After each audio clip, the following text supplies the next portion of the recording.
சீமா மனசுக்குள்ள இன்னைக்கு 7:30 மணிக்கு சசி எங்கேயுமே போகக்கூடாது, குடும்பம் சசி மேல வச்சிருக்கிற நம்பிக்கையை சசி வந்து உடைச்சிடக்கூடாதுன்றதுக்காக சீமா கண்ணோட்டமா சசியை கவனிச்சுக்கிட்டே இருக்கா.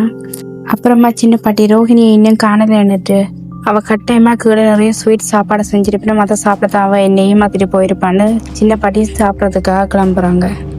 அப்புறமா சின்ன பாட்டியும் சாப்பிட்றதுக்காக கிளம்பிட்டாங்க.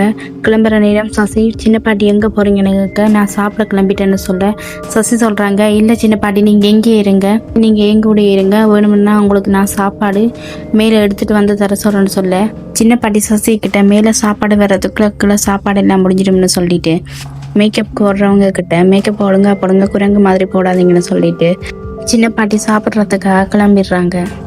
சின்ன பாட்டி கிளம்புறத பார்த்த சீமா சின்ன பாட்டி எவ்வளோ தடுக்க பார்க்குறாங்க. ஆனால் சின்ன பாட்டி தனக்கு பசிக்கிறது தான் சாப்பிடணும்னு சொல்லிட்டு கிளம்பிடுறாங்க. அப்புறமா சசி தன்னோட ஃப்ரெண்ட்ஸோட சிரித்து பேசி காய்ச்சி கொண்டு வந்துட்டு சீமா பின்னால் வந்திருக்கிறத கண்ணாடியில் பார்த்துட்டு நல்லவ மாதிரி நடித்து வேஷம் போட ஸ்டார்ட் பண்ணுறா.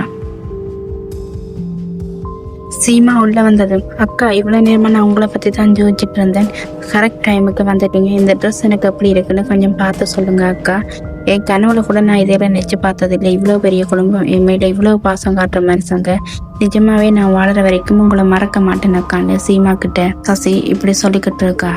அப்புறமா சசி சீமா கிட்ட, அக்கா நீங்கள் என் மேலே எவ்வளோ அன்பு காட்டுறீங்க, என்னை ஆசீர்வாதம் பண்ணுங்க அக்கான்னு சசி சீமாட காலில் விழுந்துடுறா. ஆனால் சீமா சசியை தூக்கிட்டு என்ன பண்ணிக்கிட்டு இருக்கேன்னு பேசுகிறாங்க. அப்புறமா சசி, நான் இந்த வீட்டுக்கு மருமகளாக வந்ததுக்கப்புறம் ஒவ்வொரு நாளும் ஒவ்வொரு நிமிஷமும் எனக்கு உங்களோட சப்போர்ட்டும் நம்பிக்கையும் கண்டிப்பாக வேணும், ப்ளீஸ் கடைசி வரைக்கும் என் கூட போயிருப்பீங்க தானே அக்கான்னு கேட்குறான்.